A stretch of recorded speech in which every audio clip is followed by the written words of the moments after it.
Здравейте! Вие сте с втория епизод на подкаста Филмотека, който можете да гледате в канала БНР Подкасти в YouTube. В този втори епизод ви срещаме с звездни актьори, всичките гости на кинолитературния фестивал Синелибри. Първият от тях е актьорът Тони Сервило, международна звезда, изключително име на италианското съвременно кино.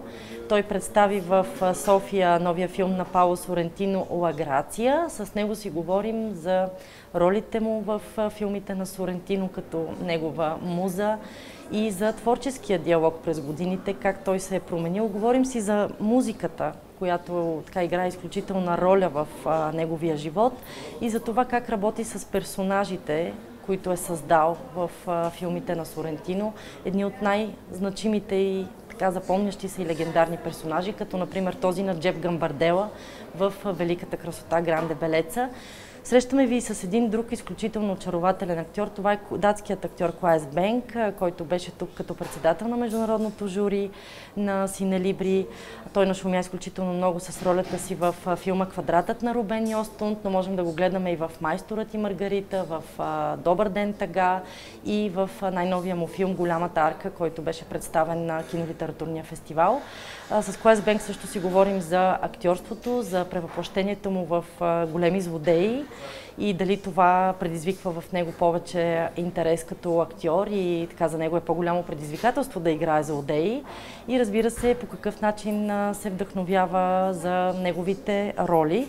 Срещаме ви с една изключително очарователна дама. Това е актрисата Тоня Сотиропулу, която е Джеймс Бонд момиче. Снимала се в Skyfall с Даниел Крейг. Тя разказва за начина по който Джеймс Бонд е променил живота й и също така за големите вдъхновения в творчеството и за работата и като продуцент. И това разбира се дали се чувства повече гръцка актриса или повече международна актриса, тъй като тя живее в Лондон. Всички те говорят ексклузивно пред Филмотека. Гледайте! Господин Сервило, добре дошъл в България. Signor Сервило, buongiorno, benvenuto in Bulgaria. Идвате тук, за да представите филма Grazia на Паоло Сорентино. С него вече имате много дълъг творчески път през годините. Промени ли се тази творческа връзка между вас? È cambiato il vostro rapporto lavorativo tra di voi, umano? No, direi anzi che si è rafforzato e quello che mi ha sorpreso al settimo film fatto insieme e che potevamo anche accomodarci in una piacevole routine, e invece credo che tematicamente e anche dal punto di vista stilistico questo film è una nuova sfida, rilancia sia il suo modo di fare cinema che la nostra relazione. Връзката ни се промени до толкова, че стана по-силна и аз си мислех, че след 6 филма заедно в седмия ще бъдем много по-спокойни и ще работим много по-спокойно. Точно обратното, ние бяхме тотално напрегнати и се предизвиквахме както при първия филм, който беше страхотно удоволствие и за двамата. В такъв смисъл не се е променила и в същото време се е променила връзката ни. А в Grazia, помилване на български, това е филм, който говори за вина, за човечност, за милост също. В свят, в който много трудно намираме място за прошка. Какво ви привлече в тази история? Sempre più difficilmente proviamo a perdonare. Cosa le ha attirato a questa storia? Cosa le è piaciuto in questa storia presentare questo presidente così?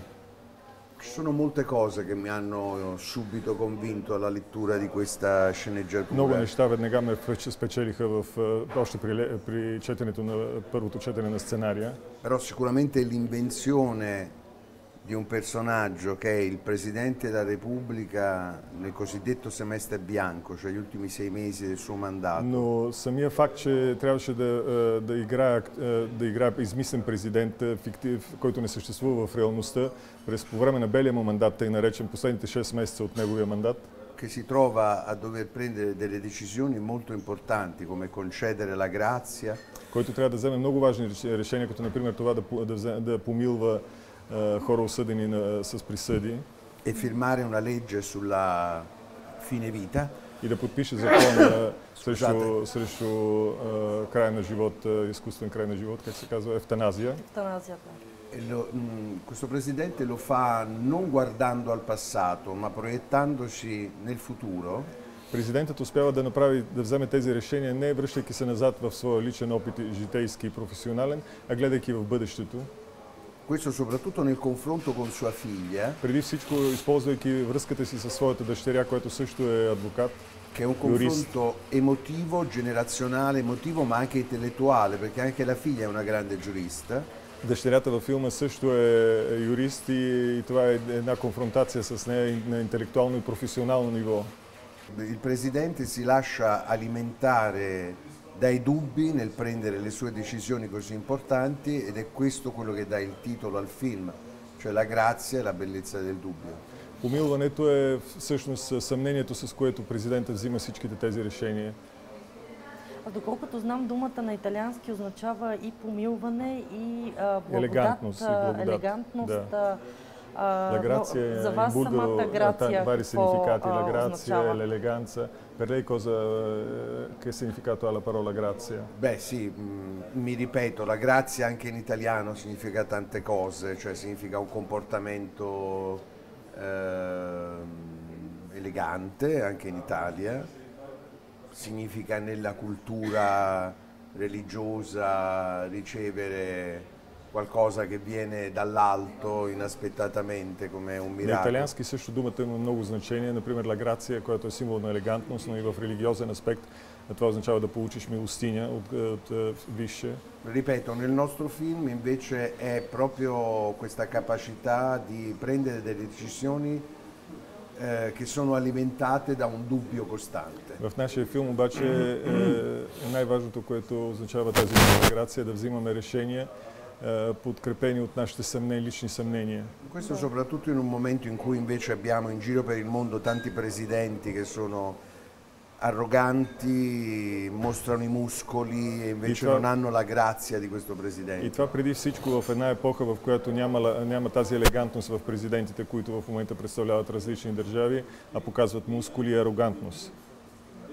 В съвместните ви филми с Паоло Сорентино много често вашите персонажи са хора, които наблюдават света от дистанция. Това Molto са spesso i suoi personaggi хора на nei film di Sorrentino писатели, политици. guardano la vita da distanza. Questi sono poeti, giornalisti, politici. А защо според вас тази дистанция говори толкова силно на зрителите и защо тя е толкова важна за Паоло Сорентино и за вас като актьор? Perché per Paolo Sorentino e per lei questa distanza dello sguardo sulla vita reale è così importante nella vostra arte?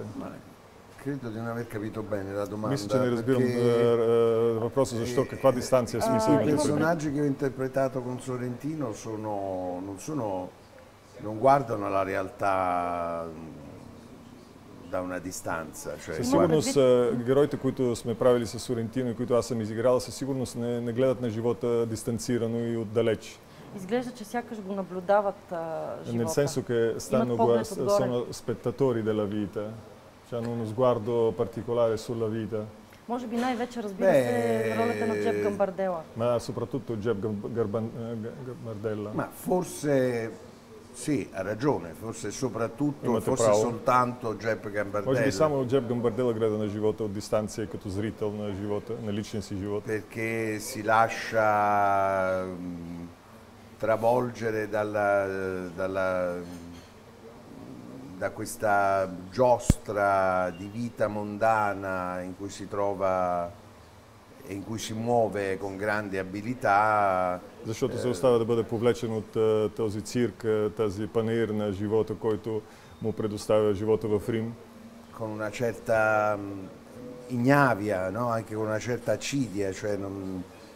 Ma invece il presidente... С един чист сарказъм, докато президентът в последния филм... Mariano De Santis di Grazia è un uomo che è totalmente dentro la vita e si trova in un momento cruciale della sua vita, a fare i conti con la vecchiaia, col passato, col futuro. Е пълна противоположност на Джеб Гамбардел, защото трябва да прави сметки с реалността, с живота, с бъдещето, с личния си живот. E con l'alto senso di responsabilità che gli comporta il ruolo istituzionale che ricopre. И с огромна отговорност, която му задава ролята, която изпълнява на президент на републиката. Много често героите ви са свързани също с властта, едновременно с това и с интелекта и с някаква spesso тъга. interpretato ruoli di uomini politici Как вие лично fortissimi работите, за да che sono изградите stati anche логиката grandi на intellettuali? характерите? Come hai lavorato per poter Влагате ли нещо arrivare a от questi себе си, personaggi? извън сценария, който Ci mette qualcosa имате di за образа? suo o segue al 100% la sceneggiatura? È inevitabile che un attore metta qualche cosa che gli appartiene in ogni personaggio che fa, perché il nostro strumento è sostanzialmente il nostro corpo, la nostra memoria, il nostro modo di comportarci. Със сигурност всеки един актьор влага от себе си във всяка една роля, защото ние работиме с тялото си, с паметта си, с лицето си, начина по който живееме. Però a me piace molto servire il personaggio e quindi scelgo un film soprattutto sulla base della qualità della sceneggiatura e se mi piace molto mi metto al servizio della sceneggiatura. Аз в пълния смисъл обожавам да следвам персонажа, който интерпретирам и да го обслужвам. И затова в този смисъл аз обожавам сценариите и следвам много точно сценариите, които ми дават режисьорите. И това е първото нещо, което може да ме грабне, за да приема един проект. А има ли роля, която е най-близка до вас лично? C'è un ruolo che ti è molto vicino di tutti quelli che hai interpretato? No, io ho trovato molto affascinanti i ruoli che mi ha offerto soprattutto Sorrentino nella misura in cui sono persone completamente diverse da me.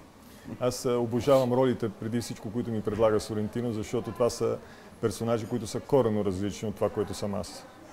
Знам, че сте се занимавал с музика и така музиката е била част от вашия живот. Di musica classica, Продължава la ли musica да classica бъде fa parte della sua и каква vita? част заема музиката във Che вашия parte живот? fa la musica nella sua vita? Sì, io professionalmente ho diretto una dozzina di opere liriche con importanti istituzioni italiane come San Carlo, La Fenice, di Професионално аз Venezia. съм режисирал опери в едни от най-големите театри в Италия, в Сан Карло, в Неапол, в Фениче, в Венеция, в Dei festival Болония, internazionali на международни come фестивали, il Festival di Aix-en-Provence. като фестивала в Екс-ен-Прованс. E ora ho smesso di fare regie liriche perché non riuscirei a fare teatro, cinema e anche la regia lirica. За жалост напоследък приключих с това ми занимание на режисура на оперни представления, защото не мога да смогна с ангажиментите ми в театър като актьор и в киното. Però ancora faccio con grande gioia dei melologhi che prevedono una voce recitante all'interno della grande composizione classica. Но много често обичам да правя спектакли, които са с глас и музика. А операта ли е музиката, Recentemente ho която... fatto l'Oedipus Rex di Stravinsky. Напоследък се е занимавала с постановка на Стравински Едип цар. Да, той има много интересна история, Игор Стравински. Операта ли е музиката, която слушате в свободното си време? Nel tempo libero ascolta l'opera lirica o Ascolto la preferisci? musica classica appena mi alzo la mattina. Класическа prima di музика, andare a щом се dormire la събудя sera. сутрин и преди да легна вечер, постоянно слушам класическа музика. Много ви благодаря за това интервю. La ringrazio tantissimo Grazie per a lei, l'intervista. grazie a lei. Hello, Mr. Beng. Welcome to Bulgaria. Thank you so much. How do you feel in Bulgaria and how do you feel as a jury member of a cinema festival? Well, I feel very, very welcome and very honoured to be here and to be on the jury for this. I'm also, you know, the thing about being on the jury is also that you have to sort of like. You have to sort of like rank your colleagues' work, which is I'm not a fan of totally, in a way. But I, because I mean, I think I perhaps said it before, but you know, I mean, if it's a sprint or if it's a marathon, you'll sort of see who crosses the line as the first one, right? But with movies or with theatre, it's really hard. It's really subjective. What you like. So I think it's important to remember that whatever movie wins this festival wins it because the people on this jury thought that one. But we may not be that's just our opinion, right? So I think it's just the thing about it is that just to be at a festival with your movie is just such an honor and a privilege. So I think that's a great thing. But, there's some responsibility with it. Watching all these movies, do you use also your experience as an actor, or you try to be more as a cinema critic? No, I don't try to be either of those. When I watch anything, I just watch it, and I think that's I can't sort of.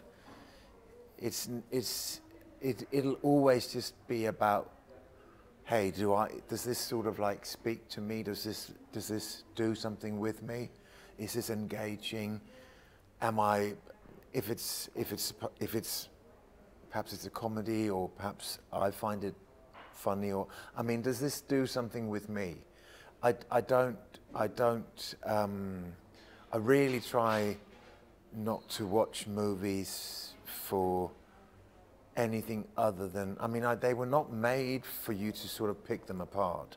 They were made, I think, always for you to just be there with them and enjoy them and laugh or cry or whatever they move you to do. But I think I don't know if that's the right approach. That is my approach. And that's also how I have approached this thing of being on the jury for this, you know, which movie sort of did I connect the most with?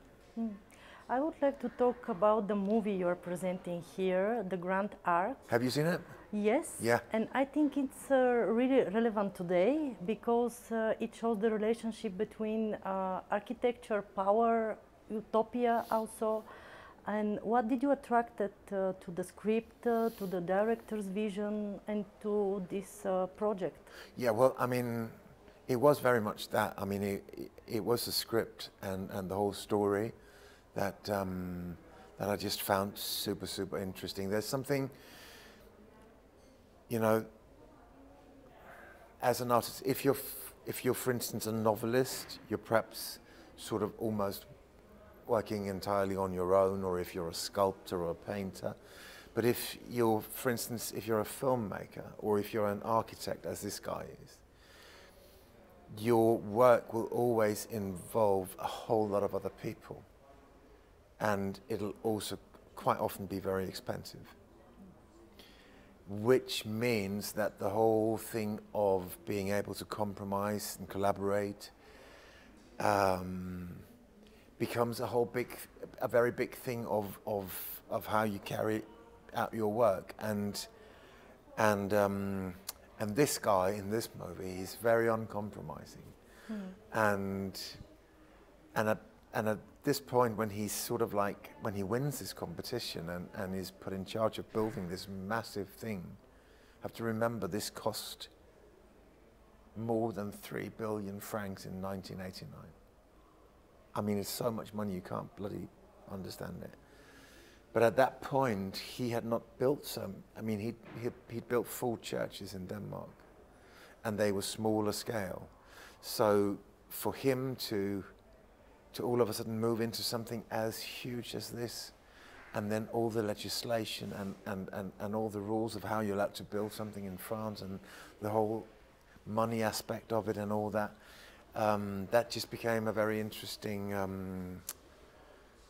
how he sort of like, how you as an artist, how do you sort of like stick to what is yours and what is your vision, what is it you really want to, what is your grand idea, and can you actually carry that through, or will you end up doing so many compromises that you don't really even recognize your own project anymore? That whole process was like very interesting, I thought. And very well described in the movie. And it's very important to say that this is in no way a documentary. This is a fiction that was written on a novel that is also a fiction of you know, stuff that happened in the mid-80s with this guy when he wins the competition, and then till the end of the construction. But it's not sort of like a biopic of him and his life. We meet him when he wins the competition. He's in his mid-50s. So it's not trying to sort of say that this is like a documentary about him. It's more sort of like, I mean, the movie is called La Grande Arche, so the main character is actually sort of the building, in a way. And talking about your characters, they often are between the good and the bad, very conflicted. Do you like this? Is it like comfort zone for you, this kind of conflicted persons? I don't know if it's a comfort zone. I don't know if it's, but I like that. I mean, it's quite often there's more to play with. There's more to play around with these conflicted characters, rather than, you know, the straight shooter in the middle of the story that's keeping everything together. I mean, those slightly like multi-dimensional personality. Yeah, I mean, they just become. It's just like there's just more to play with in a way, and perhaps there's also like, you know, we're always trying to sort of behave and be nice, and we should, I think, but it's really nice to sometimes behave absolutely horribly and be the worst version of yourself. Yeah, there's something there that sort of. I really loved your role in Bonjour Tristesse, which was part of our festival. Yeah, it was here last year, right? Yes. Yeah. But also I like your roles in Northman, in Dracula. Have you ever feel divided between more high budget productions in cinema and European productions? No, I really like the diversity, because there's quite a stretch from the guy in Northman to the guy in Bonjour Tristesse, for instance. So I really like that. I really like to sort of, you know, pursue a quite narrow and certain path for something, and then go in a different direction for another. So it's not so much. It's not really been so much about that. It's mainly, for me, I think, the thing that is always about the people and the script, the story, and that's where it's sort of, that's what I fit, that's sort of, if that works, that's where I sort of start, and then of course it's like, it is kind of interesting that to sort of go to try out different stuff, you know, like go in the direction of the Northman, then Dracula, and then Bonjour Tristesse, which is sort of much more subdued, and then you've got Bad Sisters, who's like a horror. That guy's a bad, horrible person.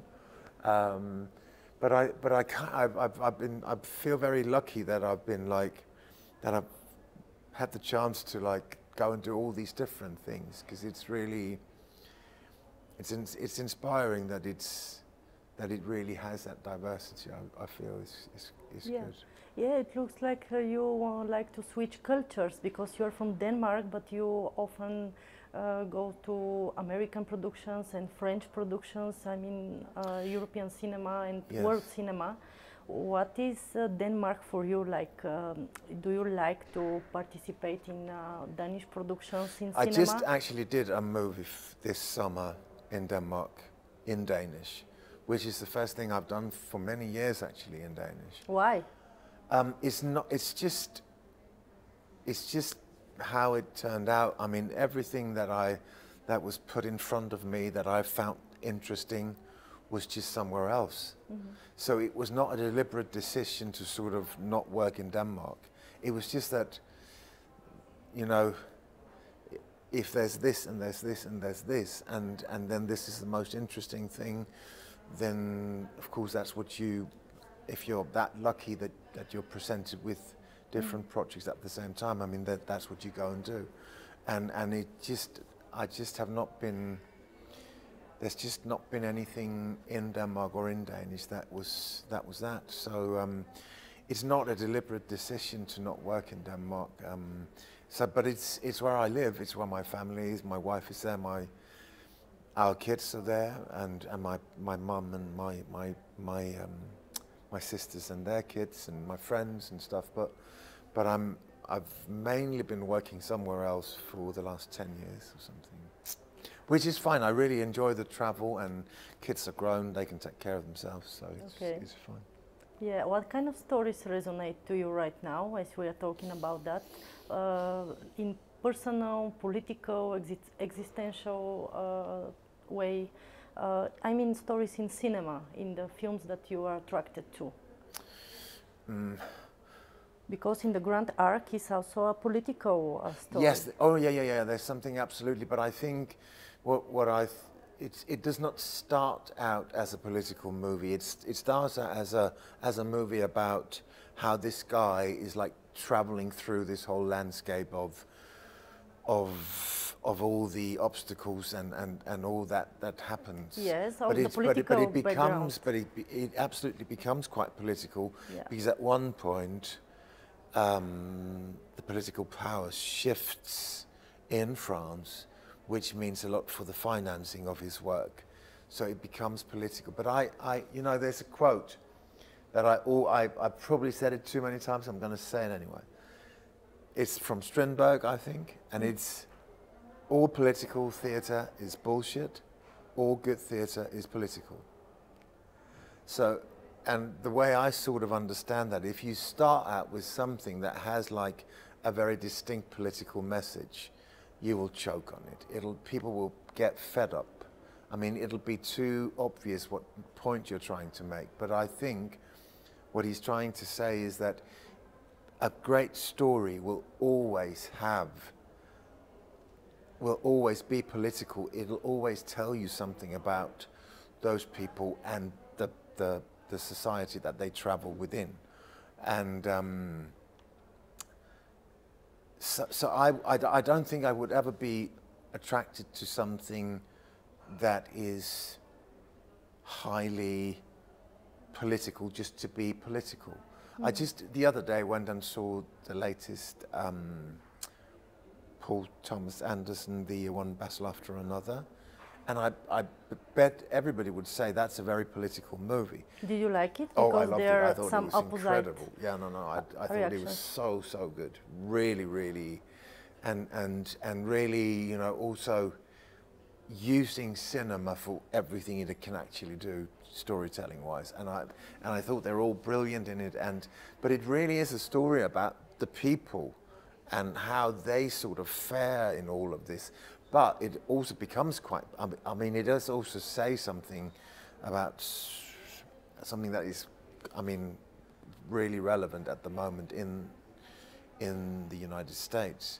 But it is a story about these people, but it's so that's how politically it actually does, it does something, but it starts out telling the story of these people, and in that sense I really feel it fits that quote from Strindberg. It doesn't start out wanting to be political. It starts out with as a great story, but it becomes quite political. Yeah, I think Jean-Luc Godard said that every movie is political, even we don't know it or it's not written that it's political, but every movie, even the entertainment industry, everything we can there's find always, everything. I mean, I don't think you can ever tell a story without also telling a story about, I mean, whatever society or environment it's sort of. I mean, you'll always say something about the time you live in with how you tell your story. There'll always be something in. I mean, in that movie, I was in a movie called The Square, like 10 years ago, and it's not a political movie at all. In that sense, it's a story about this guy who runs this museum and runs it quite poorly, because it's as if he's forgotten that there's a world out there, and he's just running it as if it's like a little something that's going on inside his own head or something. But But that movie, I also feel, actually sort of is like a document of its time, because it really, it tells you something about, I mean, he has to be quite elitist in order to run that museum. But if you become so elitist that you lose contact with the world that the museum is supposed to reflect, then you're in trouble. And that also tells you something about the time that it's set in, that you know that happens. So in that sense, I thought that movie was also quite political, but it was, you know, mainly a story about a guy and what happens to him over a course of 2 weeks or something. Yeah, it tells a story about society. Yeah. That's why it's kind of political. Yeah. I wanted to ask you about The Square of Ruben Östlund, this movie. Did you ever identify with the character, this modern, ironic and charming man from The Square? But I mean, I don't know if I sort of like, I think how I always try to work is like, I always try to find something in there that I can identify with, because that's the only way I feel I can connect with it. That's the only way I can bring something that is true, that is from my gut, and that's sort of my way of making sure that something, I mean, I have a feeling that if I do that, if I connect with something deep in myself, it will also be something people can identify with. That there'll be some, it'll read, there'll be something there. And for this guy, I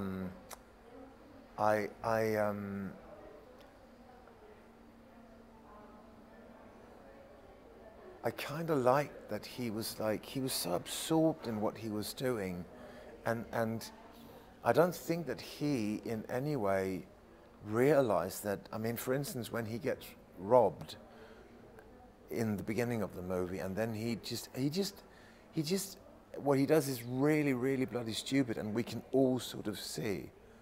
But for him, it makes perfect sense. And I thought that was actually sort of something that was quite easy to sort of identify with. Yeah. I've done really stupid stuff in my life. Yeah. And it's only after I can sort of see that, in the moment, it made total sense to me. Yeah. Thank you very much for this interview. Thank you. Tonya, welcome in Sofia and in Bulgaria. Thank you so much for having me. And we're neighbors, so it's great to be here. Yes, we are neighbors. How long time you spent in Greece? Do you feel Greek or you feel more international right now when you're working on so many international projects? No, I am Greek. I am Greek. So I do feel at home at my country, but yeah, I travel. I believe that the more you travel, the more you include other parts of cultures and the world, because you meet so many people, you become friends with people, you watch films that shape you, that are from different cultures. So I am a citizen of the world, but yes, I'm Greek. As you say, I am Greek. Is there something really Greek that you think it's really important to your roles in cinema? Something Mediterranean and really Greek as a characteristic of your personality as an actress? I don't know. I hope not. Otherwise you cannot transform. You always play one thing from the place that you're from. You will always be Mediterranean. For me, it's all about, obviously I cannot play a German person with blonde hair and blue eyes. I mean, you can change that, yeah, but no, it's just an emotional love from the place that I'm from, for the place that I'm from, as it applies to every single human being, I think, are, you know, the things that connect us. But yeah, I hope I can do different things in my roles than just playing the Mediterranean with the X type of physique. Mm-hmm. Do you have movies, Greek movies that you are working on right now, and how it's this balance for you between Greek projects, Greek cinema, and international projects, Hollywood projects, and more like high budget projects? I am, well, the only difference is the budget, to be honest, and because it's easier to be made when you have an X amount of money and then you have a smaller amount of money, it takes more time, but that is the only thing that makes it different to me. I am working on a feature film right now, which is a Greek film, and I'm also an associate producer on that one. And then I'm working on 2 other films the next year. One of them is Greek, the other one is not. And I have lately, I have 2 films that have been running in festivals that I play. At Our Wildest Days by Vasilis Kekatos and Gorgona by Evi Kalogiropoulou. Evi's film was in Venice, Vasilis' was in Berlin, so they do the round in festivals all over the world, and it's amazing to tag along and observe. They're both French co-productions. So yeah, I just live life and try to make cinema as much as possible.